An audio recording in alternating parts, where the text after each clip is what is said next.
प्यारे दोस्तों, बहुत-बहुत स्वागत है आपका अपने चैनल यूजीसी नेट साहित्य दर्पण में। तो फ्रेंड्स, जैसा कि आपको पता है कि हम इंटरनेट की तैयारी हिंदी विषय से इस चैनल के माध्यम से कर रहे हैं। ये हमने 100 प्रश्नों का संकलन लिया है, हमारा सीरीज है जो कि चल रहा है, कुछ 3-4 सेट हमने कर लिए हैं। तो यदि आप वो नहीं देखे हैं तो आप प्लेलिस्ट में जाकर देख सकते हैं। सबसे बड़ी गुड न्यूज़ ये है कि कल से फिर हम लाइव क्लास स्टार्ट कर रहे हैं, ठीक है? कल से हमारी लाइव क्लास फिर से स्टार्ट होगी।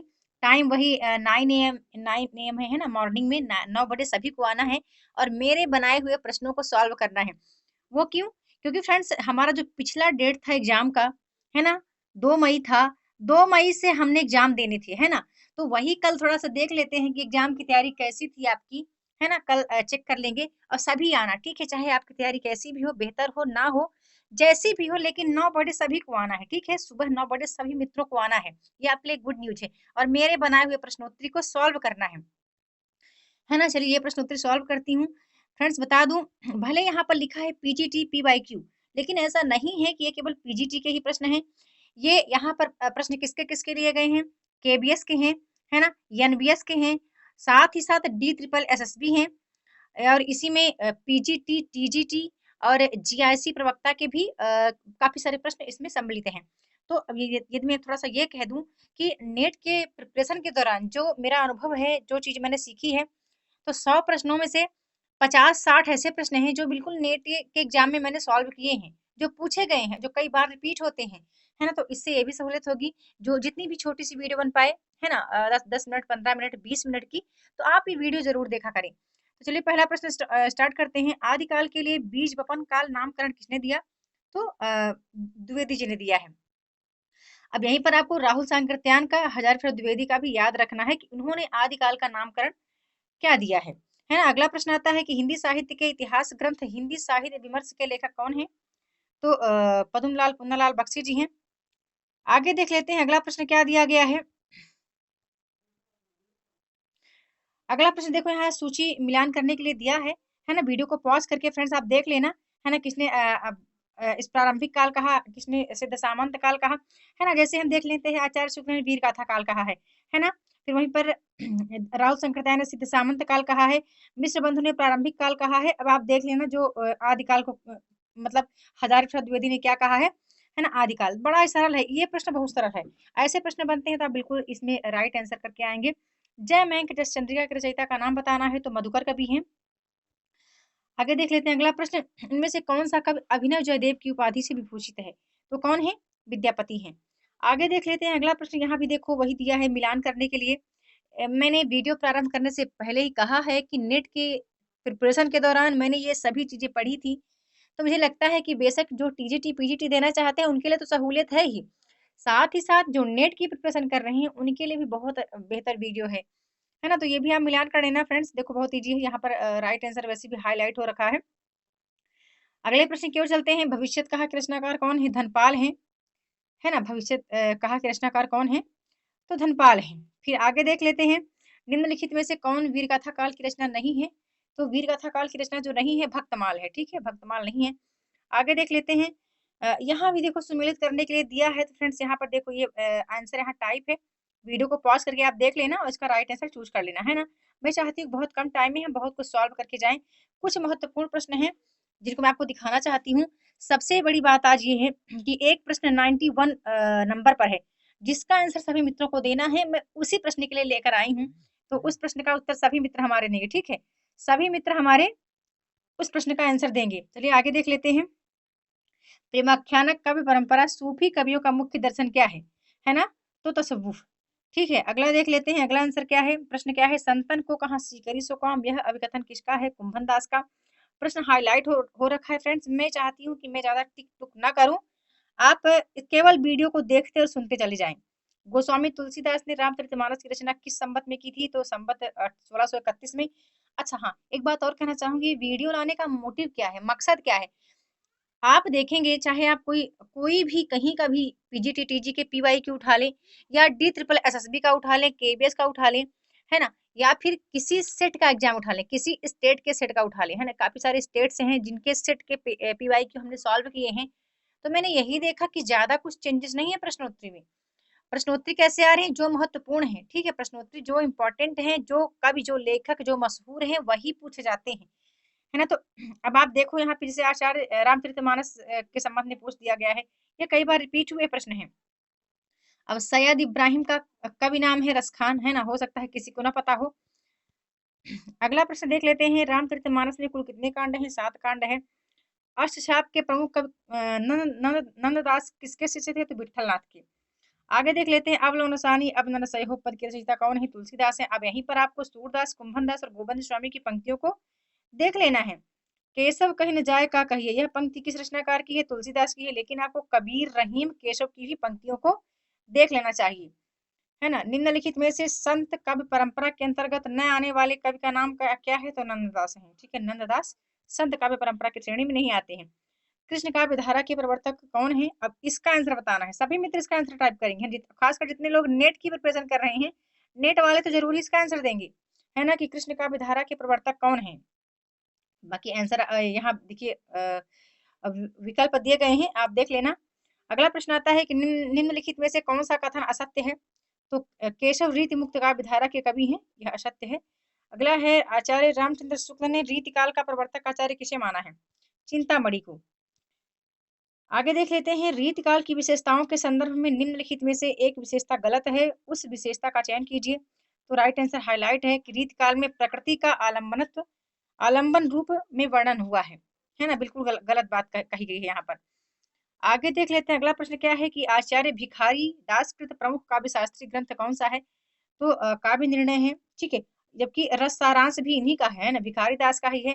इस तरह के प्रश्न बहुत ज्यादा पूछे जाते हैं, कोई भी एग्जाम हो हिंदी से रिलेटेड, तो काव्य निर्णय, सर्वांग काव्य निर्णय, या फिर छंद निर्णय, या फिर रस निरूपक ग्रंथ कौन है, छंद निरूपक ग्रंथ कौन है, अलंकार निरूपक कौन है, या फिर सर्वांग निरूपक ग्रंथ कौन है, इस तरह के प्रश्न बनते हैं। तो आप देख लेना, और भी जो हमारे महत्वपूर्ण कवि हैं, रीतिकालीन कवि हैं, उनका आप देख लेना।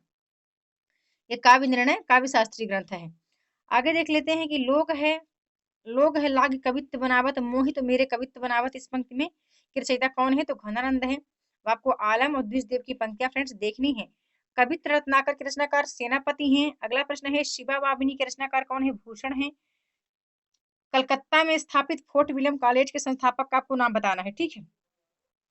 सभी मित्र इसका आंसर टाइप करेंगे, ठीक है। सभी मित्र इसका आंसर टाइप करेंगे कि कलकत्ता में स्थापित फोर्ट विलियम कॉलेज के संस्थापक कौन थे। लेकिन फोर्ट विलियम कॉलेज की स्थापना 1800 ईस्वी में सबसे पहले किसने किया है? मार्किवस वेलेजली ने, ठीक है, मार्किवस वेलेजली ने किया है। अब बस आपको बताना है कलकत्ता में किसने स्थापित किया है ना। ये 4 ऑप्शन आपको दिख रहे हैं, सभी मित्र इसका आंसर टाइप करेंगे। अगला प्रश्न आता है, निम्नांकित में से किस पत्रिका के संपादक भारतेंदु जी थे? तो कवि वचन सुधा। अगला प्रश्न है, निम्नांकित में से कौन सा काव्य ग्रंथ नहीं है? तो रसज्ञ रंजन काव्य ग्रंथ नहीं है, ठीक है। अगला प्रश्न आता है, अयोध्या शिव उपाध्याय हरिऔध द्वारा लिखित काव्य ग्रंथ है? चौके चौपदे। फिर है, निम्नलिखित में से कौन सी रचना महाकाव्य नहीं है? पल्लव, है ना, पल्लव महाकाव्य की श्रेणी में नहीं आती, जबकि कामायनी, परिप्रभास और साकेत महाकाव्य की श्रेणी में आती है। अगला है, जूही की कली कविता को किस संपादक ने अपने पत्र में बिना प्रकाशित किए वापस कर दिया था? तो द्विवेदी जी ने। अगला प्रश्न आता है, नारी तुम केवल श्रद्धा हो विश्वास रजत नकपक तल में, ठीक है, किसकी पंक्तियां हैं? जयशंकर प्रसाद जी की है, कामायनी से ली गई पंक्ति है, ठीक है। कहाँ से ली गई है? कामायनी से। अगले प्रश्न को देख लेते हैं, निम्नलिखित में से कौन सा कथन असत्य है? तो असत्य प्रश्न कथन हाईलाइट हो रखा कि पंत भारतेंदु के कवि थे, बिल्कुल असत्य बात है। कामायनी को छायावाद का उपनिषद किसने कहा है? तो शांति प्रतिवेदी ने। देखो अब हम क्या है, हमारी तैयारी फ्रेंड्स कहीं ना कहीं तैयारी होती है, लेकिन हम क्या है, हम रास्ते से भटक जाते हैं, है ना। पढ़ना कुछ और है, पढ़ कुछ और रहे हैं। वैसे पढ़ने के लिए तो बहुत ज्यादा है, कोई सी भी किताब ले लें, इतनी ज्यादा मोटी मोटी किताबें होती हैं, बस पढ़ते चले जाते हैं। एक बात कहना चाहूंगी फ्रेंड्स, याद आपको जितना हो सके उतना ही पढ़िए। ऐसा नहीं कि आप पढ़ते गए, पता चला पेज पलटे तो सब भूल गया, है ना, ऐसा भी ना पढ़े कि पेज पलटे के सब भूल गया। जितनी सामर्थ्य हो उतना ही पढ़ें एक दिन में, क्योंकि अभी टाइम अच्छा है, ज्यादा टाइम आपको मिल गया है स्टडी के लिए। और कोरोना महामारी के चलते तो मान कर चलें कि 2.5 से 3 महीने बहुत बड़े अच्छे टाइम है आपके पास, तो चीजें ऐसे पढ़ें कि बिल्कुल याद ही रह जाएं। आगे चलते हैं, देखते हैं, छायावाद शब्द का सर्वप्रथम प्रयोग किस आलोचक ने किया है? तो मुकुटधर पांडे ने। फिर अगला प्रश्न आता है, गीतिका के रचनाकार का नाम बताना है? तो निराला जी राइट आंसर है। नेक्स्ट देखते हैं, फूल नहीं रंग बोलते हैं रचनाकार कौन है? तो केदारनाथ अग्रवाल हैं। है ना। और केदारनाथ अग्रवाल की कुछ और भी रचनाएं हैं महत्वपूर्ण, उनको भी आप याद रखिए। साथ ही नागार्जुन जी के, त्रिलोचन जी के और नरेश मेहता, इनके चारों के आपके पास जो रचनाएं हैं वो देखिए। इनके काव्य संग्रह भी आप देख लीजिएगा, कुछ महत्वपूर्ण काव्य संग्रह भी हैं इनके। निराला की कविता राम की शक्ति पूजा पर किस रचना का सर्वाधिक प्रभाव है, तो कृतवास रामायण। नेक्स्ट है निशा निमंत्रण के रचनाकार हैं, तो हरिवंश राय बच्चन हैं। अगला है मुक्त छंद के प्रणेता कौन है, तो निराला जी हैं। नेक्स्ट प्रश्न आता है प्रगतिशील लेखक संघ के प्रथम अधिवेशन की अध्यक्षता की थी किसने, प्रेमचंद्र ने, है ना। ये प्रश्न में हमने नेट के जब पीवाईक्यू लगाए हैं सभी प्रश्न आए हैं, ठीक है। जितने प्रश्न आज मैं आपको बता रही हूँ ना सभी प्रश्न नेट के पीवाईक्यू में हैं। अगला प्रश्न है निम्नलिखित में से कौन सा कवि दूसरा शतक में सम्मिलित नहीं था, तो मुक्तिबोध है, ठीक है। मुक्तिबोध दूसरा शतक में सम्मिलित नहीं है, ठीक है। बाकी ये दूसरे शतक के कवि हैं, मुक्तिबोध पहले शतक के कवि हैं या तार शतक के कवि हैं, ऐसा कह सकते हैं।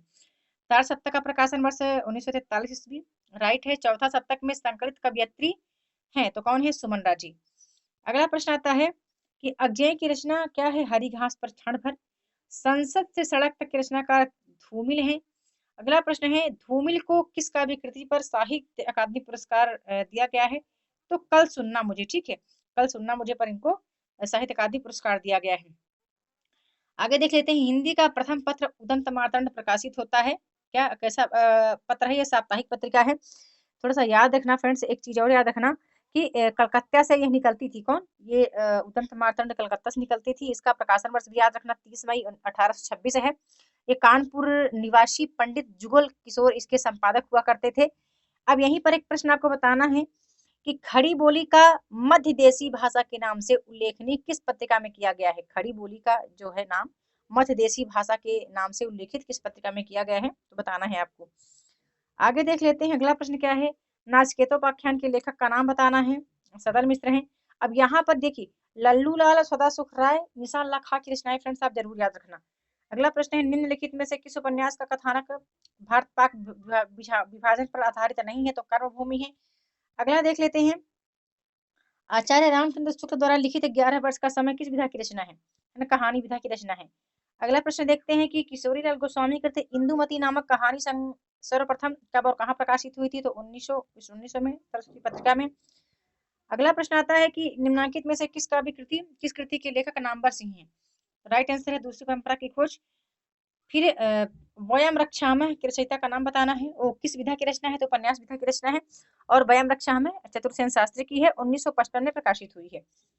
आगे देख लेते हैं मुझे चांद चाहिए उपन्यास के लेखक कौन है, सुरेंद्र वर्मा है, बड़ा इंपॉर्टेंट है, ठीक है। सुरेंद्र वर्मा के जो ये मतलब इनकी रचनाएं हैं, जो 3 रचनाएं और हैं इनकी उपन्यास से रिलेटेड, 1993 में ये प्रकाशित हुई थी, मुझे चांद चाहिए प्रकाशित हुआ था। तो कुछ और हैं उनको भी आप देख लेना, ठीक है फ्रेंड्स। आगे है सॉरी फ्रेंड्स माफ कीजिएगा, आगे है टोपी शुक्ला के लेखक कौन है, राही मासूम रजा हैं। अरुण यह मधुमेह देश हमारा, देखिए ये भी नेट में कई बार रिपीट हुआ है। गीत प्रसाद जी के किस कृति में है, तो चंद्रगुप्त में, ठीक है। ध्रुव स्वामी के कुछ गीत हैं, कुछ स्कंद गुप्त के गीत हैं, वो भी फ्रेंड्स आप देख लेना। अगला प्रश्न है कबीर वाणी के डिटेक्टर थे, यह अमिताभ किस आलोचक का है, या यह कथन किस आलोचक का है, तो हजारी प्रसाद द्विवेदी जी का है। आगे देख लेते हैं अगला प्रश्न है सूरदास किस उपन्यास के पात्र हैं, तो रंगभूमि के। अगला प्रश्न आता है राम ऋषि बेनीपुरी द्वारा लिखित गेहूं और गुलाब में गुलाब किसका प्रतीक है, पूंजीवाद का। निम्नलिखित में से कौन कथाकार नहीं है, तो निर्मला जैन जो है वो कथाकार नहीं है। आगे देख लेते हैं हानूस नाटक के रचनाकार हैं भीष्म साहनी। त्रिवेणी में किन 3 महान कवियों की समीक्षा प्रस्तुत की गई है, तो जयसी सूर तुलसी। अब आप एक दृष्टि यहाँ रखते जाना कि ये पेपर किस पेपर में पूछे गए हैं, किस परीक्षा में पूछे गए प्रश्न हैं। राजा निर्बंसिया कहानी के लेखक कमलेश्वर जी हैं। निठल्ले की डायरी नामक हास्य व्यंग निबंध संग्रह के लेखक कौन है, हरिशंकर प्रसाई जी। अगला प्रश्न आता है निम्नलिखित में से कौन सा नाटक जयशंकर प्रसाद द्वारा रचित नहीं है, तो करबला नहीं है। आगे है अरे आयावर रहेगा याद किस विधा की रचना है, यात्रा साहित्य, ठीक है। आपको बताना है जो अज्ञेयकृत यात्रा साहित्य अरे आयावर रहेगा याद, तो ये किस पृष्ठभूमि पर आधारित है, ठीक है, किस पृष्ठभूमि पर आधारित है, सभी मित्र बताएंगे इसका आंसर। निम्नलिखित में से कौन सा रेखा चित्र महादेव वर्मा का नहीं है, तो मंटो मेरा दुश्मन। तो फिर मंटो मेरा दुश्मन किसका है, संस्मरण विधा की रचना है, अस्क जी की है, ठीक है। संस्मरण विधा की रचना है और अस्क जी की है, याद रखिएगा। अगला प्रश्न आता है, ये देखो सुमेलित करने के लिए दिया है, बड़ा ही सरल है। यहाँ पर हाईलाइट इसका आंसर भी हो रखा है, तो सभी मित्र इसका मिलान कर लेंगे। अगला प्रश्न यशपाल की आत्मकथा है सिंहावलोकन। है ना। 3 भाग हैं इसके, सिंहावलोकन 1, सिंहावलोकन 2, सिंहावलोकन 3। नई कहानी पत्रिका का संपादक कौन था? तो भैरव प्रसाद गुप्त हैं। अगला प्रश्न आता है, निम्नलिखित में से कौन सा युग्म सही नहीं है? आचार्य मम्मट भुक्तिवाद, है ना, सही नहीं है। आगे देख लेते हैं, जय पराजय में कौन सा समास है? द्वंद्व समास है। अगला प्रश्न आता है, भारवी द्वारा रचित किरातार्जुनीयम का प्रधान रस क्या है? अच्छा, इसका आंसर सभी मित्र बताएंगे, ठीक है। इसको मैंने फ्रेंड्स, इसको मैंने सर्च भी नहीं किया, इसको मैंने सर्च ही नहीं किया, ठीक है। सभी मित्र बताएंगे यदि आपके पास इसका आंसर है तो, नहीं है तो कोई बात नहीं। अगला प्रश्न आता है, श्री हर्ष द्वारा रचित नैषधीय चरित्र में किस रीति की प्रधानता है? वैदर्भी रीति। अच्छा हाँ, इन रीति को जरूर आप याद रखना, ठीक है। पांचाली, गौड़ी, ये वैदर्भी रीति को आप जरूर देख लेना फ्रेंड्स, ये किसके अंतर्गत आती है। पंचवटी शब्द में प्रयुक्त समास का नाम बताइए। अच्छा, इसका आंसर सभी बताएंगे, ठीक है। बहुत सरल प्रश्न है, इसको हम 6वीं क्लास से ही पढ़ते चले आ रहे हैं ना। अभी तो बच्चों की क्लास में 3री 4थी में भी समास देखती हूँ एनसीईआरटी की बुक में, तो इसका आंसर सभी मित्र देंगे। अगला प्रश्न है, सुंदर है बिहक सुमन सुंदर, मानो तुम सबसे सुंदरतम में कौन सा काव्य दोष है? ठीक है, मैं बता दूं, इसका आंसर है अधिक पदत्व काव्य दोष। लेकिन आपको ये बताना है कि अधिक पदत्व काव्य दोष क्यों है ना। इसका थोड़ा सा एक लाइन का डिफिनेशन है, सभी मित्र टाइप करके बताएंगे मुझे, खासकर नेट वाले जरूर बताएंगे, नेट और सेट वाले, है ना, या जो जीआईसी की प्रिपरेशन कर रहे हैं वो भी बताएंगे मुझे। आगे देख लेते हैं, फाड़ी नख सब आतनि रुधिर मवाद निकार, लेपत अपने मुखिन पे हर्ष प्रेत गणनार। उपयुक्त पंक्तियों में कौन सा स्थायी भाव है? तो निर्वेद स्थायी भाव है। आगे देख लेते हैं फ्रेंड्स, अजो तरेन्या ही रहे श्रुत सेवक, इकरंग में अलंकार क्या है ना। अलंकार बताना है, जिसने अलंकार की क्लास देखी है, अभी यूट्यूब पर न्यू अलंकार की क्लासेस चल रहे हैं, हमारे कुछ मित्र हैं जिनके चैनल है। यदि आपने अलंकार के क्लासेस देखे हैं तो आप सभी मित्र इसका आंसर बता पाएंगे, है ना। इसका राइट आंसर क्या है, सभी मित्र बताएंगे। अगला प्रश्न आ गया आपके सामने कि नाट्य शास्त्र के प्रणेता कौन है? तो भरत मुनि है। अगला है, विभावान भाव व्यभिचारी संयोगाद्र रस निष्पत्ति को प्रतिपादित किया है किसने? भरत मुनि ने। अगला है, कुवलयानंद के रचनाकार कौन है? अप्पय दीक्षित है। दृग अर्जुत टूटत कुटुम जुरत चतुर चित प्रीत, परत गांठ दुर्जन ही दई नई, यह रीति में कौन सा अलंकार है? असंगति अलंकार है। आचार्य मम्मट ने काव्य गुण माने हैं कितने? 3 माने हैं। जिस छंद में प्रथम तथा तृतीय चरण में 12 मात्राएं एवं द्वितीय और चतुर्थ चरण में 4-7 मात्राएं होती हैं, साथ ही सम चरणों के अंत में जगण होता है, वह छंद क्या कहलाता है? बरबे कहलाता है। ये पूछा गया है केबीएस पीजीटी के पेपर में।